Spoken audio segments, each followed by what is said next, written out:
Pernah tak korang fikir satu benda? Orang-orang yang dark triads ni kan, dark personality narcissistic psychopath ni, macam cool, relax je. Orang yang manipulatif ni jarang sekali orang overthinking. Macam orang-orang macam kita lah. Bukan sebab mereka lebih kuat, tapi sebab cara otak diorang berfungsi ni berbeza. Orang yang manipulatif ni tak hidup dengan adanya empati. Mereka tak ulang-ulang ayat dalam kepala untuk fikir perasaan orang lain. Mereka fokus pada hasil, bukan kesan. Mereka cepat nak salahkan orang lain, bukan nak salahkan diri sendiri. Dan korang pula fikir, kalau aku cakap macam ni, terasa tak?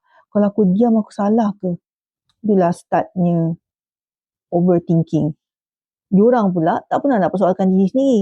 Mereka persoalkan orang lain. Orang tu lah salah, dia yang salah. Salah sentiasa dialihkan. Dia sentiasa betul. Sebab itulah mereka boleh tidur lena. Kita pula, apalah benda hari ni fikir macam mana. Sementara korang pula berulang-ulang perbualan yang dipenahi diri kita, dia pernah sakitkan hati kita. Bila mereka buat korang keliru, itu bukan kesan sampingan. Itu sebahagian daripada kawalan. Dan bila korang overthinking, mereka akan rasa berkuasa tau.